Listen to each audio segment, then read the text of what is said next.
अस्सलामुअलैकुम, welcome back to my channel. 2000 के father Mehdi Ali Kazmi ने अपनी बेटी से मिलने से इनकार कर दिया। आखिर क्या वजह हुई कि सुप्रीम कोर्ट में उन्होंने जज साहब के सामने कहा कि मैं अपनी बेटी से नहीं मिलना चाहता। इसके अलावा उन्हें अपना केस भी वापस लेना पड़ा। आज की इस वीडियो में आपके साथ डिटेल से शेयर करेंगे, आपको कोर्ट रिपोर्टर की ज़ुबानी तमाम डिटेल्स बताएंगे भी, सुनवाएंगे भी। मगर इससे पहले आप लोगों से छोटी सी रिक्वेस्ट करते हैं कि जो लोग हमारे चैनल पर न्यू हैं, जिन्होंने अभी तक इसको सब्सक्राइब नहीं किया, वो सब्सक्राइब कर दें और साथ लगे बेल आइकॉन को ज़रूर प्रेस करें ताकि आने वाली वीडियोज़ के नोटिफिकेशन आपको मिल सकें। और वीडियो पसंद आए तो लाइक ज़रूर कीजिएगा। जैसा कि आप लोग जानते हैं कि कल सुप्रीम कोर्ट में दुआ ज़हरा केस की समाअत हुई। दुआ ज़हरा के वालिद ने भी अपना मौक़िफ़ पेश किया और बहुत से दलाइल पेश किए, बहुत सी सबूत जो थे वो सामने रखे गए, बहुत सी बातें की गई जज साहब के साथ। और ये काफ़ी लंबी जो थी, तवील तरीन समाअत थी। इस दौरान कुछ ऐसी बातें मंजरे आम पर आ गईं, कुछ ऐसी बातें सामने आईं कि जिस बिना पर दुआ ज़हरा के फादर को केस वापस लेना पड़ा। जिब्रान नासिर का मशवरा था कि हम केस वापस लेते हैं, पहले हम ये चीज़ें पहले रिजॉल्व कर लें, क्योंकि जज साहब ने जब पूछा दुआ ज़हरा के बारे में कि उसके अपनी स्टेटमेंट चूँकि दे चुकी हुई है ऑलरेडी, और मेडिकल रिपोर्ट के मुताबिक भी वो एज उसकी 16 से 17 के दरमियान है, चुनाचा उसकी राय को जो है वो अहमियत दी जाएगी, उसकी स्टेटमेंट जो है वो काउंट होती है। जिस पर दुआ ज़हरा के वालिद ने जब कहा कि हम मेडिकल रिपोर्ट को चैलेंज करते हैं, मेरी बेटी इतने साल की नहीं है, हमारे बर्थ सर्टिफिकेट और फॉर्म बे वगैरह भी मौजूद है और हम इस मेडिकल को दोबारा करवाना चाहते हैं। जिस पर जज साहब ने कहा कि आपको पहले ये केस सॉल्व करवाना होगा, पहले इसको सॉल्व कराएं फिर यहाँ पर आएँ। जज साहब का कहना था कि सिंध हाई कोर्ट का जो जजमेंट था इस मेडिकल के लिहाज से, उन्होंने जो रिपोर्ट इशू की थी, हम उसको जुटला नहीं सकते। हाँ, आपके लिए ये रास्ता खोल देते हैं कि आप दोबारा से मेडिकल जो है वो करवा सकते हैं, मेडिकल बेंच या जैसे भी टीम्स वगैरह तैयार की जाएं आप कर सकते हैं। चुनाचा उसी वक्त दुआ ज़हरा के फादर ने जिब्रान नासिर के कहने पर कहा कि हम ये केस फिर वापस लेते हैं ताकि इस पर कोई डिसीजन सुप्रीम कोर्ट की तरफ से जारी ना किया जाए, क्योंकि हम पहले अपनी बच्ची की एज जो है वो कंफर्म करना चाहते हैं। यही वजह थी कि उन्हें केस वापस लेना पड़ा। अगर बात की जाए अब दुआ ज़हरा के फादर की बेटी से मुलाकात की, तो जैसा कि आप लोग जानते हैं कि जब दुआ ज़हरा की बाज़जाबी मुमकिन हुई तो दुआ ज़हरा के फादर और मदर चाहते थे कि अपनी बेटी के साथ सही तरीके से मीटिंग कर सकें, मुलाकात कर सकें। दुआ ज़हरा के फादर को जब बेटी से मुलाकात का मौका दिया गया, 10 मिनट का उनको टाइम मिला था मिलने का, लेकिन वो फिर भी इस चीज़ से सेटिस्फाई नहीं हुए। पूरे सोशल मीडिया पर ये बात फैली हुई थी कि दुआ ज़हरा के फादर जो है और मदर जो है वो चीखती चिल्लाती रही, उन्होंने अपनी बेटी से सही तरीके से नहीं मिल पाए। चुनाचा इसी बात को मद्देनज़र रखते हुए सुप्रीम कोर्ट के जज ने कहा कि अगर आप चाहें तो हम आपके साथ आपकी बेटी की मुलाकात करा सकते हैं, 8 घंटे या फिर इससे भी ज़्यादा, जितना आप चाहें, सारा दिन। मगर इसके बाद आप देख लीजिएगा, अगर आपकी बेटी आपके साथ जाना चाहती है तो बखुशी जा सकती है, हम उसे नहीं रोकेंगे। और अगर वो नहीं जाएगी, आपके साथ नहीं जाना चाहती हो, तो हम उसे नहीं रोकेंगे, क्योंकि वो अपना राय का हक रखती है, वो अब बड़ी है, बालिग है, और वैसे भी जब बच्चा पैदा होता है तो वो उसके अपने राइट्स होते हैं। जिसके बाद दुआ ज़हरा के फादर ने जज साहब से कहा कि नहीं, मैं अपनी बेटी से नहीं मिलना चाहता, मैं कानूनी तौर पर चलना चाहता हूँ, कानूनी दायराकार में रहकर ही ये फ़ैसले जो है वो फाइनल फ़ैसला लेना चाहता हूँ। मज़ीद दुआ ज़हरा के फादर का कहना था कि मेरी अभी बच्ची जो है वो बहुत छोटी है, 14 साल की है, और अभी उसकी एज की शादी की एज भी नहीं है।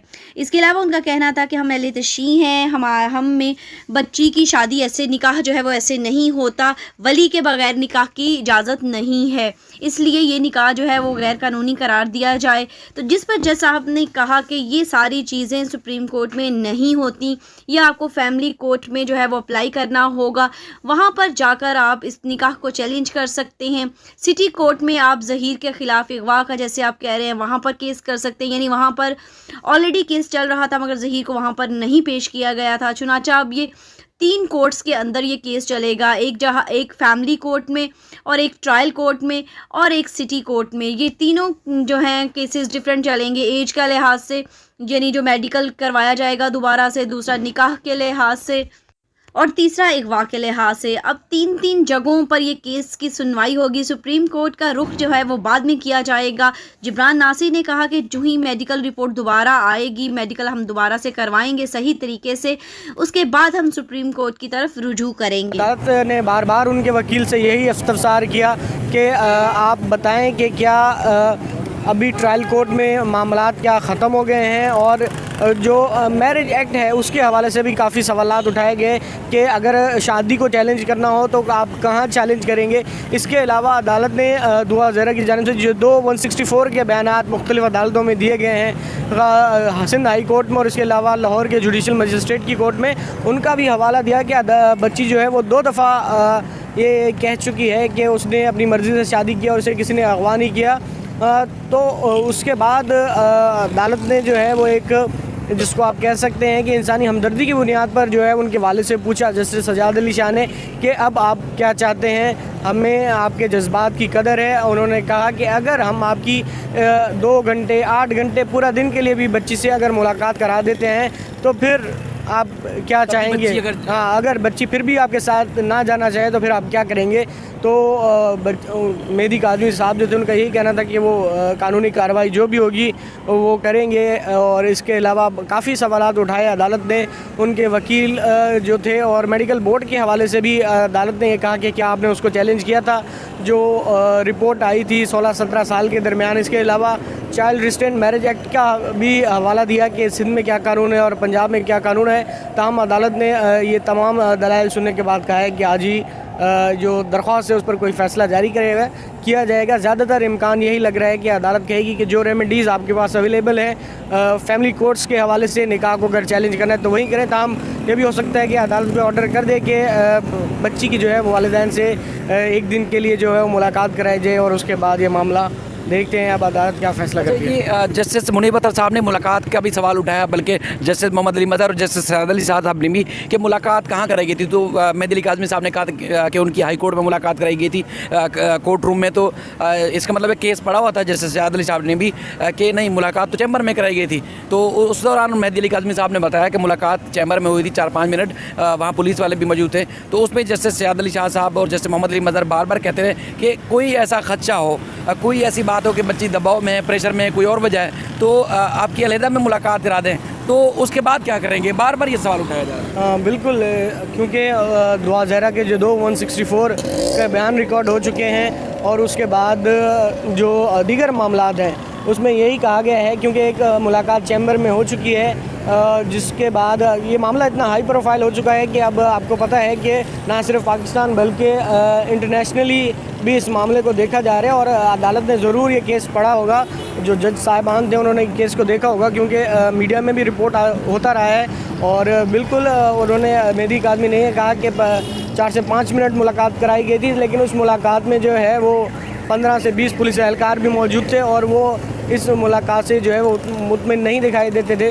तो अदालत ने उनके सामने यही ऑप्शन रखा और जैसे सजाद अली शाह ने कहा कि एक बाप होने के नाते हम आपके जज्बात की कदर करते हैं और अदालत चाहती है कि अदालत ने ऑप्शन दिया उन्हें कि अगर वो चाहें तो अदालत मुलाकात के लिए ऑर्डर कर सकती है। मेरा ख्याल में अदालत ने इसीलिए उनसे पूछा कि अगर वो इस बात पे राज़ी होते कि ठीक है उनकी 1 दिन या 6 घंटे के लिए जो बेटी से मुलाकात कराई जाए, उसके बाद वो डिसाइड कर लेगी। लेकिन 2 स्टेटमेंट जो हैं उसके हो चुके हैं और उनके वकील का भी यही कहना था कि अभी तक C क्लास की जो ऐलान की रिपोर्ट थी उस पर भी ट्रायल कोर्ट ने कोई ऑर्डर नहीं किया। तो देखते हैं अब अदालत क्या फैसला करती है। इसमें अदालत ने ये भी कहा कि बच्चा जब पैदा होता है तो ज़ाहिर है उसके अपने हकूक़ शुरू हो जाते हैं। तो उसके बाद फिर बच्ची है, ज़ाहिर है उसके भी अपने हकूक़ हैं, वो अपनी मर्ज़ी से जी भी सकती है, अपनी मर्ज़ी से जो भी ज़िंदगी का फ़ैसला वो कर सकती है। तो उसके बाद फिर क्या ऑप्शन रह जाता है, यानी कि फ़ैसला तो महफूज कर लिया गया है, ऑप्शन क्या बाकी रह जाता है। क्योंकि बार बार अदालत ने पूछा कि आपकी मुलाकात अगर करा दी जाए, मुलाकात के बाद भी लड़की का एक ही फैसला हो कि उसने अपने शौहर के साथ जाना है, तो क्या करेंगे। तो मेहदी साहब तो बार बार ये कहते रहे कि नहीं, उनके पास जो कानूनी ऑप्शन है वो सारे इस्तेमाल करेंगे।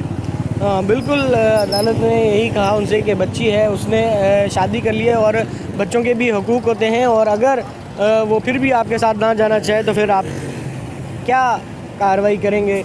और फैमिली लॉज के हवाले से भी बात की। हमारी तो दुआ है कि अल्लाह पाक जल्द से जल्द इस केस को सॉल्व करे, हक और सच की जीत हो। अल्लाह पाक इस मुल्क की तमाम बहनों, बेटियों और माओं की इज़्ज़तों को महफूज रखे। अल्लाह पाक आप लोगों को भी हमेशा अपने हिफ्ज़ व अमान में रखे, हर नागहानी आफत और मुसीबत से बचाए रखे। हमें भी अपनी दुआओं में याद रखिएगा। इंशाअल्लाह ताला नेक्स्ट वीडियो में किसी नए टॉपिक के साथ दुआ ज़हरा की न्यू अपडेट्स लेकर हाजिर होंगे। तब तक इजाज़त दीजिएगा। अल्लाह हाफिज़।